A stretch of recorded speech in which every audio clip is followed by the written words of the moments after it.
It is your girl Ashley Alexander with a very special series for you. I'm so excited. I got some of the best tour professionals in the entertainment industry to sit down and have a chat with me. We talk on all different kinds of things. We tell stories. We get honest.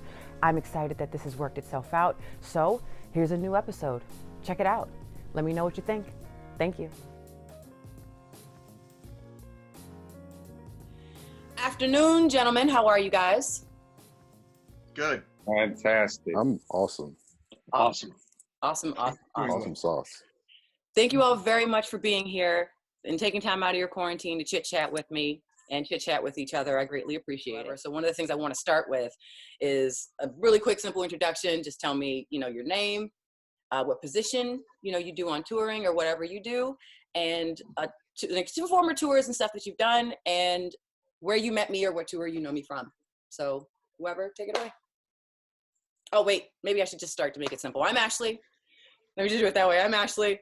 For 8 or 9 years, I was doing VIP rep stuff on tours, and then eventually became a hospitality coordinator overtime for Big Three, Chris Brown, and got a tour management gig under my belt, and I do a bunch of different contract work between artist stuff and touring. I'll go. I'm Mike Fiello. I'm a venue security director for various artists, from Britney Spears, Justin Timberlake, Kanye West, which is where I met Ashley. Done close protection for Kanye for a few years. Recently worked with deadmau5, Chris Stapleton, doing some site survey work. And now I'm sitting in my chair in this position. I think Tom should go next. Tom, any input? I don't know. Can you hear me? Yeah. Hey, Tom. Oh, There we go. Yeah. So really quick, Tom. Who was it? Was it you? Please tell everybody the position that you do on tours and some tours you've done and where we met. Well, we met on the Kanye tour. I do backline, basically keys, guitars, whatever, band gear, doesn't matter. I've done the last couple of things I've done is White Snake and Blues Traveler, and that's kind of it. I was supposed to start Blues Traveler. I was 1 week into 4 months of solid work when this whole started. So I had the flu before we went into lockdown, so I've actually been in flu. Well, it legit was the flu, and then I flew to Seattle, and that's when I think I was exposed in Seattle. But I don't have any symptoms, and I've been in quarantine since, I don't know, I started a week before Massachusetts started. It's getting crazy here because we're getting into the surge point where, and I've only left my house about 3 or 4 times in the last maybe month and a half. Well, thank you, like Babyface. Thanks for coming out of an illness and coming to kick it. Appreciate it. I'll jump in. My name's Kevin Brown. I like to think of myself as an audio stylist. Have been mixing for, I don't know, over 10 years, maybe a little bit longer than that. I won't say how old I am. Worked on stuff like Chris Brown, Nicki Minaj, Childish Gambino. There are probably some other stuff in there. And I met Ashley, 2 years ago on Chris Brown? Yep. Heartbreak on a Full Moon. Mm-hmm. There was someone in a previous episode that was from that same tour run as well. I'm Brian Carrico, live in Nashville, Tennessee. I do mostly country acts because it works real well with the whole family vibe. Married, we have 4 children. Been in the business over 20 years. Did lighting for the first half of it, and then do video. Now I'm video director, and just finished up an abbreviated tour with Blake Shelton, and the Thomas Rhett last year as well. Some Barry Manilow. Lots of artists though. And where did we meet? We met at Full Sail University. Yeah. I've recently graduated from there, and he is an alumni. Oh, nice. All right. I'm Jeremy. I specialize in audio, do everything from front of house to monitors to teching. I've actually tech from Mr. Brown here. I met Ashley and Kevin on the Chris Brown Heartbreak on Full Moons tour. I currently work with Ari Lennox. I tour with a couple other artists, and I'm based in Los Angeles. My name is Dex. Currently, I'm a tour manager with a touring structure. I've done some aspect of traveling and touring production entertainment for almost 20 years now myself, on every level, it seems. And I met Ashley while I was set carping on a Slipknot and Manson tour. How are you all doing mentally and spiritually? Let's just get kind of to that directly. You know, mentally, I'm good. I think if you, or at least for me, what's worked is just taking the positive road in this situation. There are very few times in a year where I find myself able to take a vacation, especially during this time of the year. So I'm just taking the time to kind of relax, come down, work on stuff around the house that I wouldn't be able to do during this time of the year. Trying to focus on new skill sets just to keep myself busy and not worry about the state of the world right now. I'm mentally good, very good. Little nervous about what's going on in the future. I'm in California, I live in Orange County, and they're talking here for people that are not in California, but probably no live events till 2021 in Los Angeles, and that could affect touring because you have some bands that say, well, California doesn't approve of it.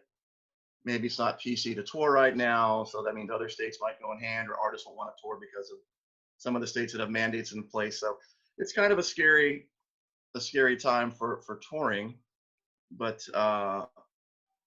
hopefully we'll be able to adapt to this and make the changes necessary. Though who knows what change can really be made at this point. So but mentally I'm good, a little apprehensive, but we'll see what happens.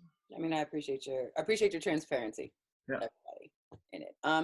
I've been doing pretty well. I've been trying to stay productive and make content and learn new skills and take courses and stuff that will better my situation, you know, for when we go back.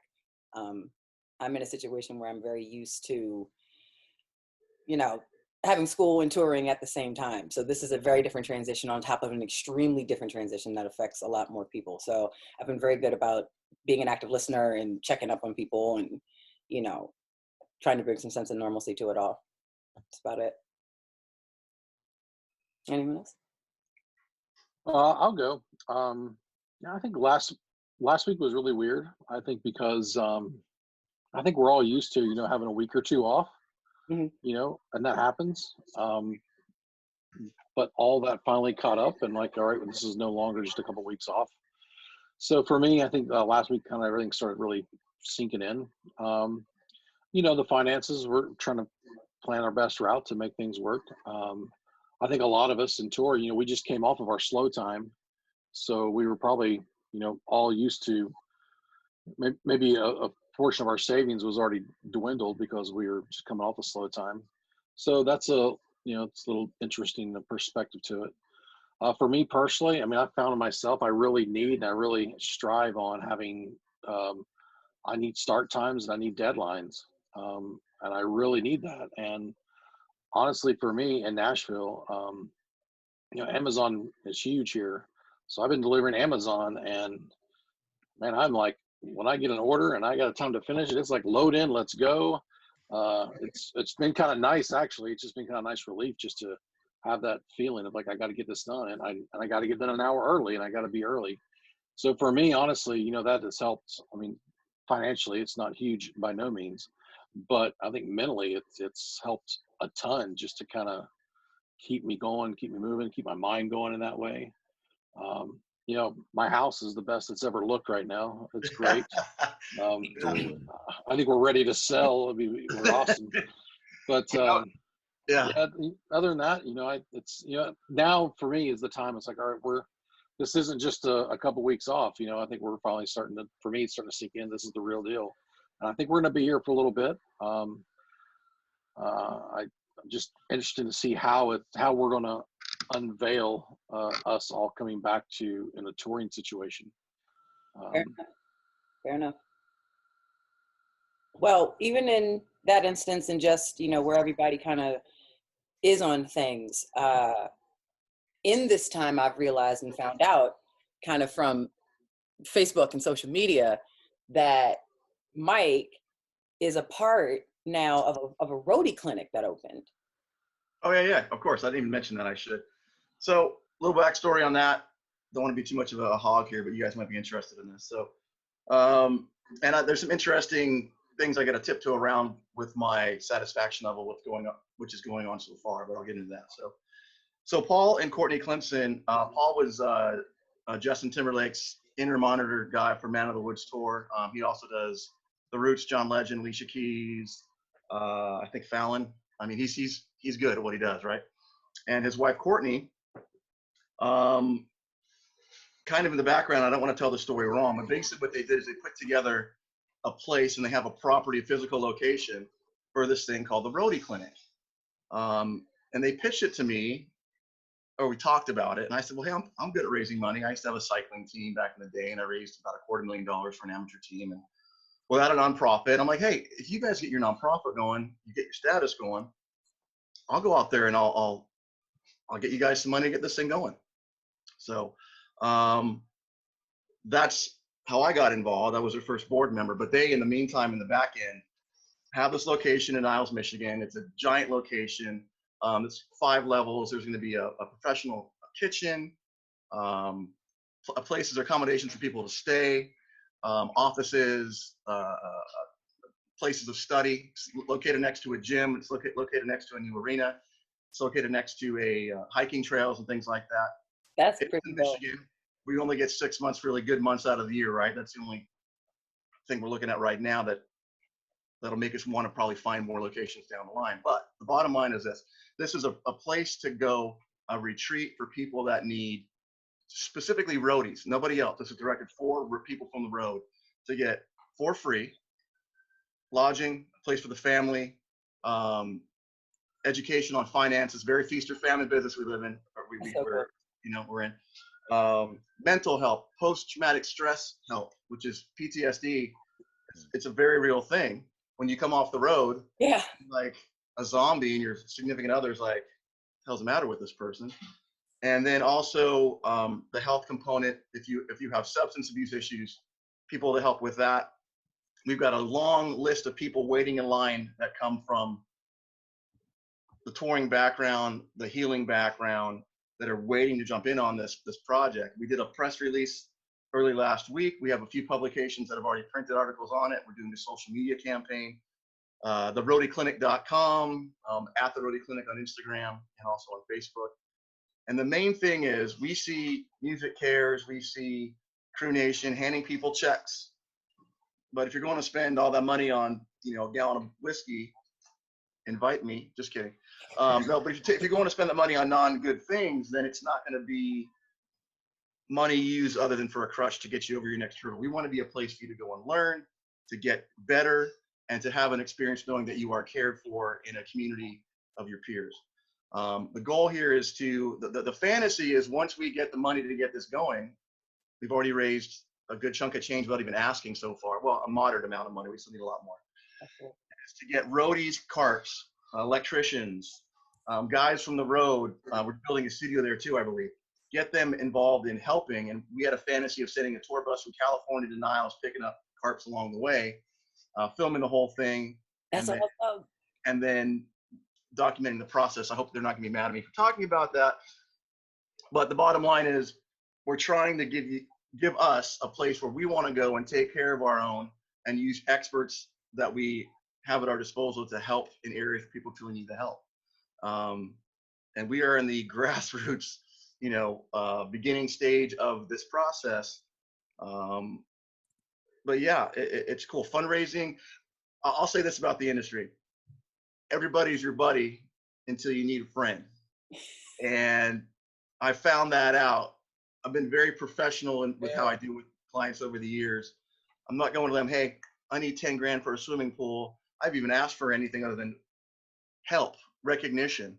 Some of the bands I've worked with have been awesome. When Republic's posted some stuff for us, Lights, who's a big EDM artist, and then a few that I've reached out to have gone completely radio silent. So it kind of gives you perspective on things, but it makes you realize this is definitely a process, and it's not going to be an easy one, even amongst people in our own industry that are wanting to help. And here's the thing: this is a physical place where you can help. It's a nonprofit. pending. But anyway, so sorry for taking too much time, but the bottom line is we have something we're trying to do that's there actively. And with this downtime, we have the time, I have the time to help them and to get this thing off the ground. Candace Rooks, also from the Man of the Woods tour. We all met on this tour. She's our publicist. She's kicking ass. Crystal behind the scenes doing our social media. And then we have a few other board members that are helping with their specialties. So thank you so much, Mike. I wanted Mike to come here outside of him doing venue security and bringing that insight to things. I really wanted to make sure he brought up the clinic. What do you guys feel about that? I mean, what do you think about that concept? I mean, I personally have never heard it in the sake of it being specifically for us, plus mixing studios there, kitchens, office spaces, workstations, on top of actual mental health, accessibility. That alone is a lot to know. If you had a really rough day yesterday and you can't stand someone on the bus that day, you had a 17-hour ride, you got to Detroit, and you could actually go suss that out with someone. And it was free. Yeah, or you get off tour and you're just depressed and you feel like, you feel terrible and you need something to do and it's like, hey, this is the place for me. And the thing too about it is it's something you come and then you leave and you're done. The plan is also have satellite treatment so you can Skype somebody, call somebody, and then, hey, still have the voice of the place behind you. And you want to have these things everywhere so that we can help everybody. And because what we do is so specific and everybody thinks it's backstage, it's partying, it's beer, it's guys and girls. No, that's over here behind this curtain.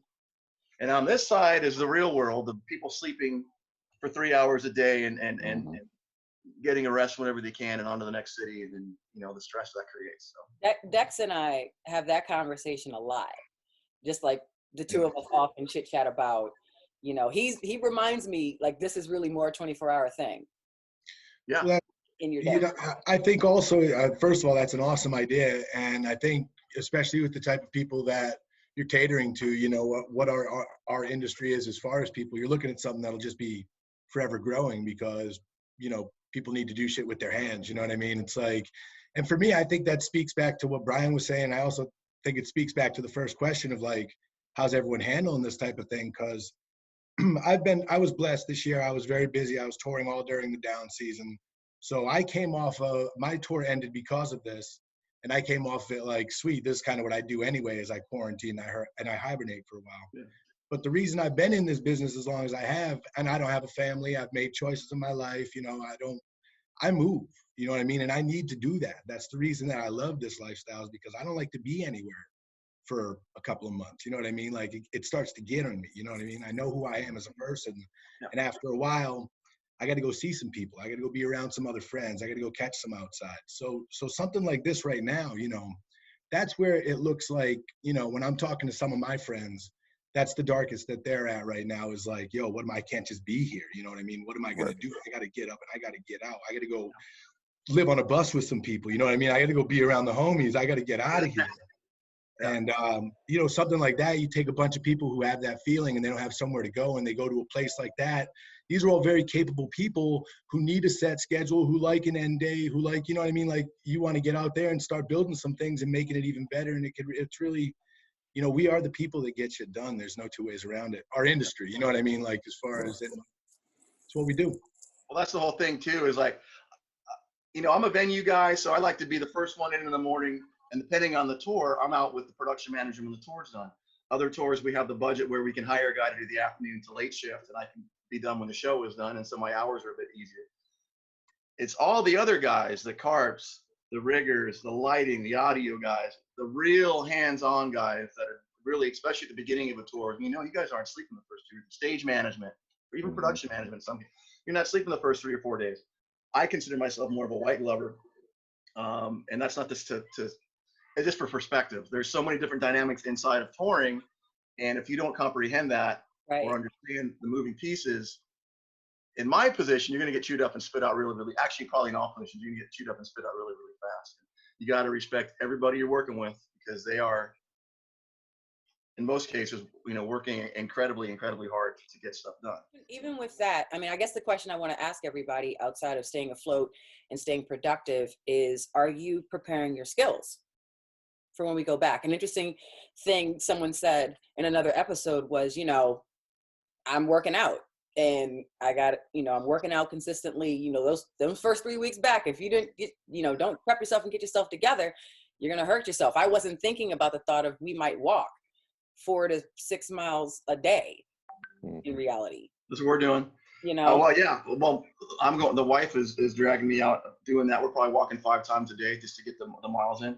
My biggest thing right now is I'm a gym rat, and I spent $250 yesterday on a used curl bar with weights because people are price gouging like crazy. Right? It's ridiculous. Can't get into a gym, so I got some stuff in the garage. She actually also trains me too. She used to be a trainer, so I'm finally getting that back on track. But it's 4 weeks, and I feel like I'm a different human being. It's not a good thing. So hey, it's important to do that. That's why I started doing that, because sitting still for months at a time when I was not on tour, and then stepping back in, it you know, especially when you get older. I'm in my 50s.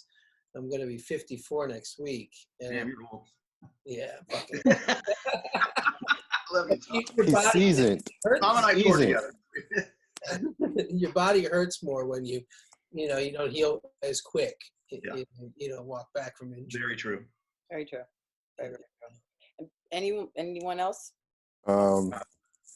I found myself, you know, getting back into jump roping, just trying to keep cardio happening. Again, we're not used to sitting down this long. Like you said, we walk 4 to 6 miles a day, and I would normally be walking this time of year. It's real easy to sit in the house for, you know, the first 2 weeks, and then it turns into 3 weeks. But then you find yourself doing stuff like changing the screens or fixing all the doors, tightening up cabinets. Yeah. Then, you know, I started learning different software, and then, you know, all the webinars started popping up. So I think it's enough to keep us busy and stimulated, as long as you take advantage of it. I saw someone post online that said, if you don't come out of this learning a new skill, you have a time management problem. Because we have nothing but time. Exactly. I will admit, though, a bit of that, I don't like the shaming some people get from that, but it is true in the essence of, I think, some spaces. Some people, I think, are taking it and getting really shamed by that statement because, you know, some people really aren't in the best situations of things to be as proactive as they like. I'd like to preface that, you know what I mean? But in the greater portion of it all, you know, I've spent a lot more time communicating with a lot of you about just the things I've been doing, like, you know, learning the ukulele and making these videos and editing them, even though, you know, most of the stuff isn't in my wheelhouse, but in the sake of self-sufficiency, you know, just to be able to maybe help somebody when we go back or occupy my time in some sort of. And even if it's something small, it doesn't have to be major. Like, you don't have to, you know, Harvard is offering free classes. You don't have to become like a nuclear scientist, but maybe it's a new recipe, or, you know, I kind of went vegan at the top of the year. So this time off is just offer me the time to say, hey, all right, I want to try and make this. Let's make buffalo cauliflower. You know what I mean? Just, it's the small stuff. I saw a meme that said, if you don't come out of this quarantine in the best shape of your life or the worst shape of your life, you did it wrong. Like, it's like, I will say, I think, I don't want to give like a shout out to a company, but there is that app that Thor Helmsworth, whatever his name is, has. And he did a thing where you can get like it for free for 6 weeks. It's like a health app. And one of the things you can do in it is you can pick what level of equipment you have available to you, whether it's a jump rope or whether it's no equipment at all, or whether or not you got some dumbbells or something like that. And there are people out there that are actively like updating it and trying to work up routines. And there's even on YouTube, you know what I mean? There's a lot of culture out there of people that, you know, if you've only got like some boxes and some jump ropes or something like that, like you can really still, I mean, you can test yourself with that. There's no joke to it. You can push I think on the learning side, what's interesting is I've found that for over 20 years, I've always learned something new under pressure. I've always learned something new with the gear in front of me. So that's definitely been different on taking a different approach at learning when I don't have the gear in front of me and I'm not under pressure. I also noticed that how much better I work when I am under pressure. Because it seems like we always have, no matter what time we start loading, we're always late. Yeah. And no matter what gig we do, we're always late. We just can't get it done fast enough. But after just so long of feeling that, it's just been real interesting to do everything at a relaxed pace. even taking this time, like you were talking about with going vegan, when you start trying to like learn how to cook going vegan, you really had the opportunity to spend a lot of time with yourself, which is something that it's a luxury that you're really not afforded. And when you move the wrong way, you can hurt yourself. But when you move a million times a day, it's tough to pinpoint what you did to hurt yourself. When you're in a confined area with nothing but yourself, you move a certain way, you say, oh, shoot, I got to work. Okay, I got to start stretching that. That's exactly what that is. I remember that from last tour. Holy cow. You know, Absolutely. or this one thing doesn't agree with me. So that's the only thing that varied in my diet yesterday. So now I know I can, you know, you Absolutely. take the time to get to know yourself. So with that being said, and in the absence of, you know, us being together and being, you know, quiet sometimes, or even in our own situations, you know, one of the things that I'm excited about is getting to see everybody at home. Because if you really think about it, I know you guys under a high intense stress situation and see you all calm and resolve, than kind of even knowing who you all kind of are without it, if that makes sense. So even like, you know what I mean? So the things that I would think would be like a trigger or an attitude or something, I'm waiting. Hello, cat. There goes the You cat. know, I'm waiting for my cat. I'm under attack. I'm under attack. you know, one thing I've thought about and realized in this is that a lot of people are shooting shots in all different directions, not just in personal sake, because for once, we all are actually at the same level with this all at the same time. The difference is our quarantine started at different times. And I think that's what I find interesting too, is that we're all in different spaces in the country with different start times, different school rules, different store rules, and everything in between. But I realized, is anyone even really networking?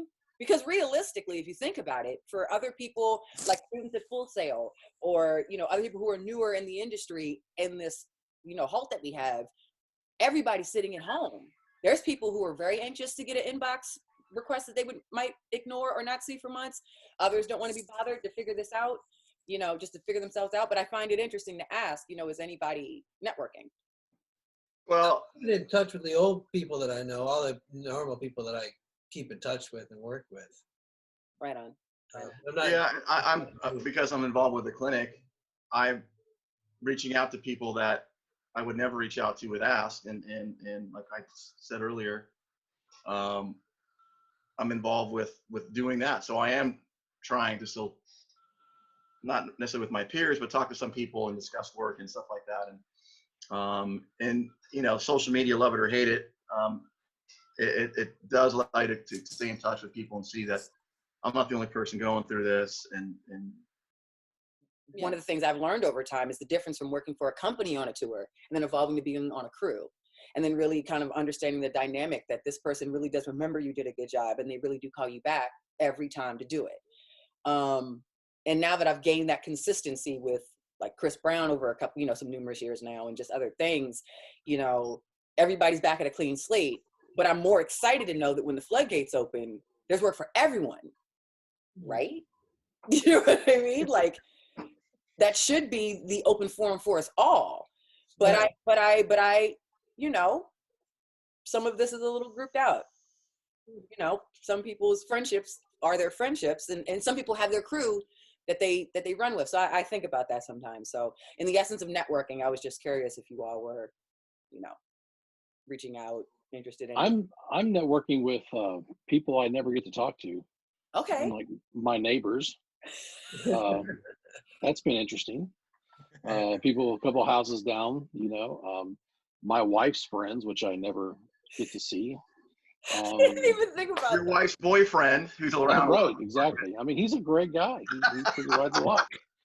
But that's been actually interesting. It's almost. I remember a friend of mine. He came off the road. He retired from the road, per se. He told me, he says the coolest thing that's happened was he said, you know, I know the girl at the Subway shop that I go to, and we know each other by name. And when I walk in, she knows what I want. And I think that's the coolest thing in the world. And it's he's never had that. And I think it's kind of where we are. I mean, I see the same people every day. It's been nice getting to know a different group of people. We always joke, my wife never introduces me to any of her friends because she just assumes that I know them, but I don't, because I'm never with her because we're together all the time. So it's been nice actually been networking with a different group of people, which has been kind of cool. My guys that's on the road with, you know, we're still group messaging each other back and forth. You know, I'm scheduled to go on a tour that's on hold right now, so we're still kind of discussing a little bit of that. But it's been nice introducing myself to a whole different group of people.